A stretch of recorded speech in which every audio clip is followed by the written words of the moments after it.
Oh guys, makan sutra. Yes. Ready. Okay? Nararamdaman ko gutom nyo eh. Oo nga eh, Okay, game. Ito mga anak, 500 pesos. Okay? Hindi yan pamasko ha. Okay. 500 pesos. Ayan, walang ano man ha.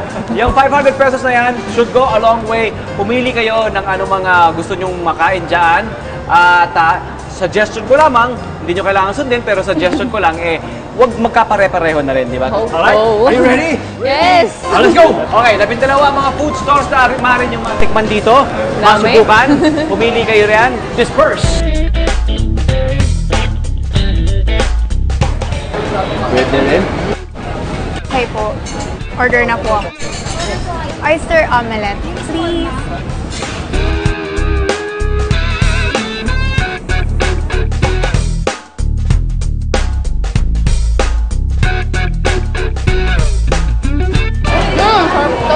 So far, nag-order ako ng clay pot, saka yung lomi, Singaporean version ng lomi. Tapos isang refreshing juice. In-order ko yung cheese prata kasi mahilig ako sa cheese. Kami ng food stalls nang mayroon dito, ilan kaya ang mga pagkain na matitikman ng ating reviewer sa 500 peso budget ng bawat isa? Guys, enjoy! Go for it! Yung clay pot, tirahin na yan! Buksan ko na ba? Buksan mo na yan! Buksan na yan! Yan o! Kamusta experience sa pamamili? May natira akong 20 pesos. Wow! Ako medyo nahirapan ako kasi ang daming pagpipilian. Dami. Lahat masarap. So, ikaw, nahirapan ka ba? Nag-enjoy? Oo, nagkulang ako ng 10. Ako, ang in-order ko rito yung clay pot chicken nila from Geylang, and then yung kanilang Adam's rib na bakute, saka yung prawn paste chicken. Balita ko pinagkakapitagan.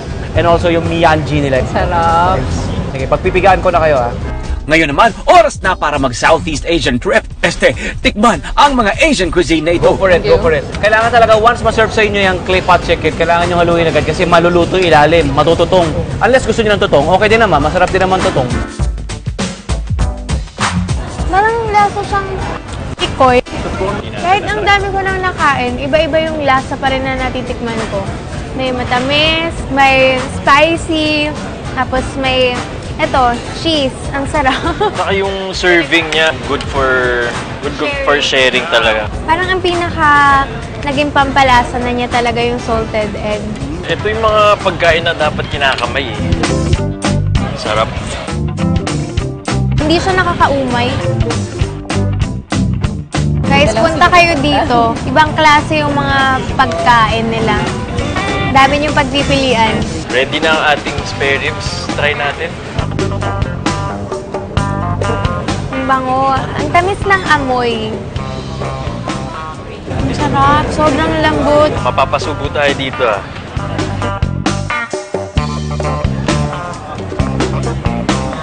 Malalasa mo yung coconut broth. Sakto-sakto yung lasa. Ang sarap. Nasa dulo yung anghang. Hindi ko palang nararamdaman. hindi ako nanghanga nung una pero okay lang. Meron na akong favorite. Sorry. Tap 2 ka lang. Ano favorite mo? Ito, yung chicken talaga ang sarap. Sabi nila wala sa dami yan, kundi sa quality ng mga matitikman ninyo. So dito sa loob ng Hole in the Wall, 9 food or dining concepts na masusubukan ninyo. So as usual, use it well, eat well. Kaya yan, walang anuman. Merry Christmas! Okay? Sige, start tayo Ito, ang ganda, di ba? Ako natatalinuhan ako sa ginawa nila kasi pagpasok po, dessert agad. So meron ka ng idea, you have something to look forward to. Wow! Look at that. Matcha slice. Ang astig. Salad. Ooh.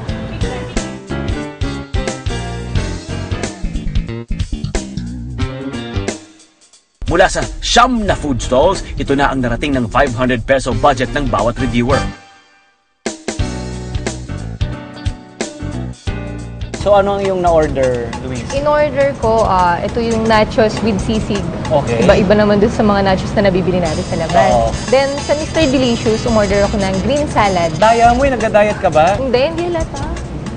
Ikaw, Tostada, ang laki. laki Grabe. oh. Magkano yan? 250. Okay yan. Tapos, Pa-sharing naman.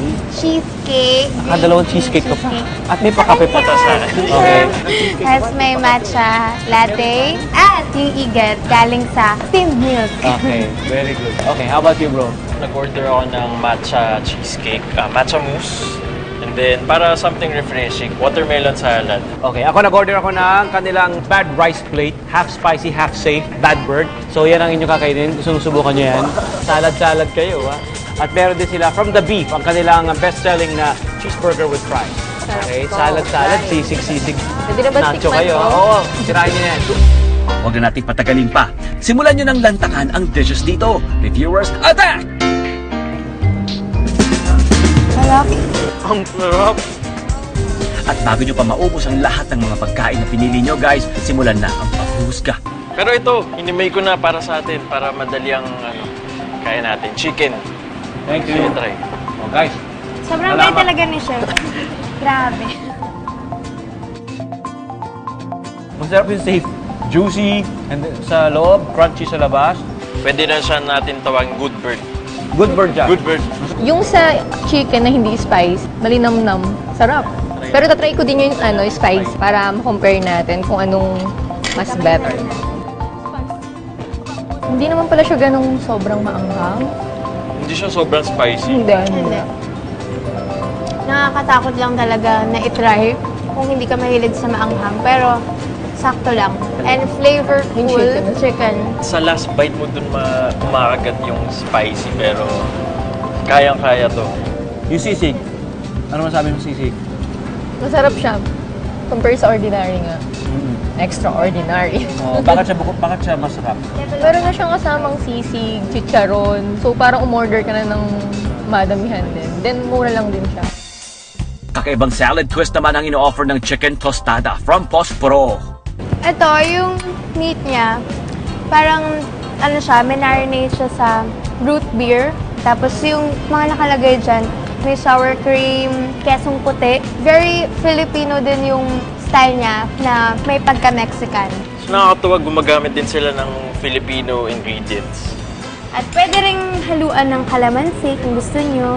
Tostada. Tostada. Chicken tostada, right? Yes. This place can accommodate mga 500 na mga katao, thereabouts. Meron pa upstairs. Oo. Same owner ito ng Digital Walker. Yung mga techie sila, pero foodie rin sila. Very fancy. Ang laki. Yung 9 na mga food hubs na masusubukan ninyo, balanse siya. Gusto nyo, meron siyang gulay, you wanna go light, di ba? Meron silang salad offerings, meron silang pizza, di ba? Kung gusto mo mag-Italian, gusto mo mag-dessert. Interesting din sa akin yung meron silang milk bar, yung warm and chilled steamed milk nila dyan. Obviously, positioned to para sa mga office people paggabi dito sa Makati. Tapos ko na i-slice ang ating sandwich. Try natin.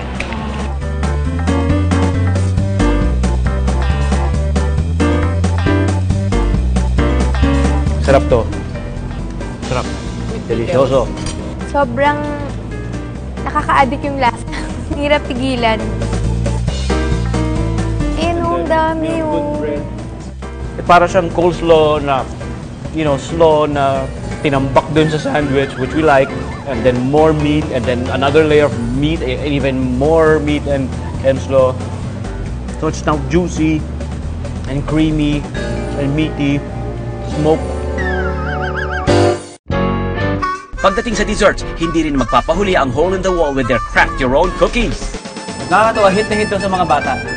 You can make it from assorted dough, and then wait for a few minutes, 8 minutes, and then i-bake. So habang kumakain ka dito, balikan mo or pa-deliver sa'yo, meron ka ng cookies na ginawa. Sobrang kakaiba kasi like this one, it's like red velvet pero may chips pa siya on top.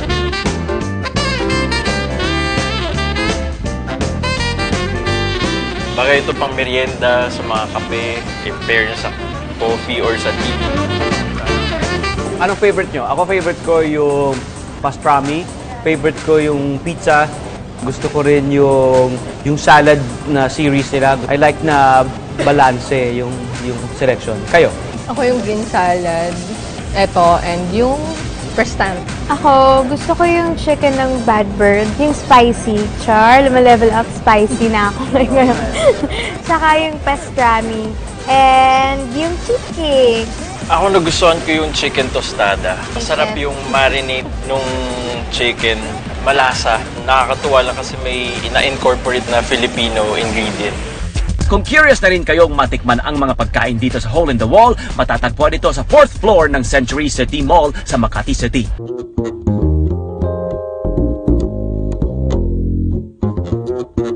Subukan natin yung okoy.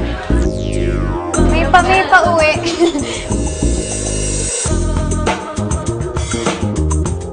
Matapos halughugin ang first and second levels ng 2 Lascano, heto na, finally! So ano mga nabili ninyo? Yung ebe tempura and yung gyoza from Bento & Co. Sa akin sa Bento & Co. Sashimi, then Urbanidad, tuna melt. Nakakatuwa yung ano nila, oh, yung salmon nila, oh. Ang taba, oh. Ako kumuha ako ng katsudon.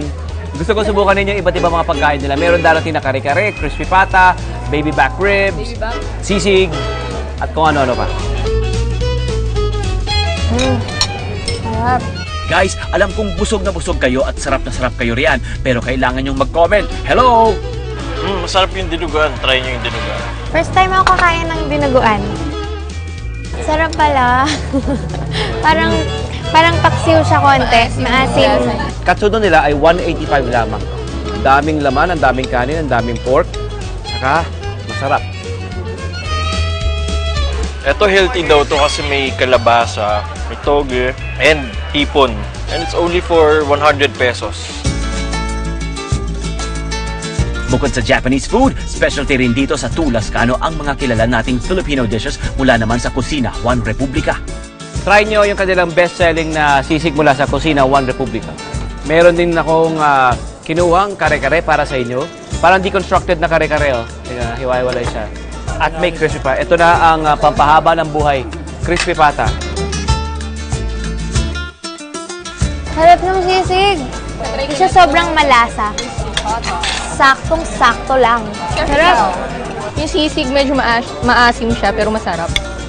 Hindi rin masyadong maanghang. Gusto ko siya kasi para siya yung traditional na Kapampangan na sisig. Ganyan siya.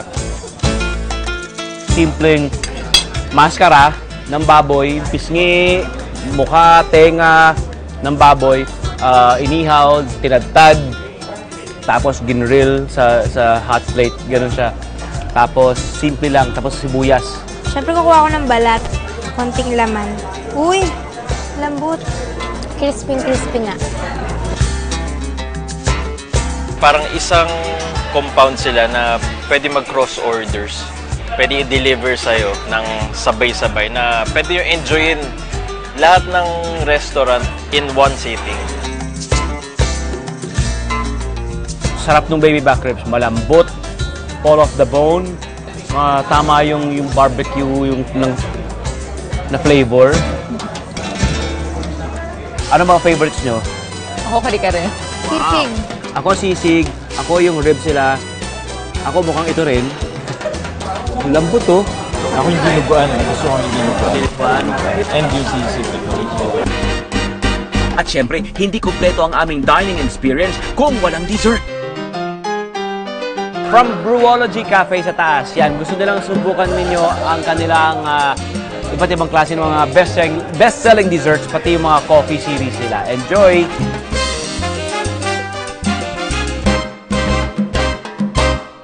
Ang 2 Lascano ay matatagpuan sa Scout Dr. Lascano, Corner Mother Ignacia, Diliman, Quezon City.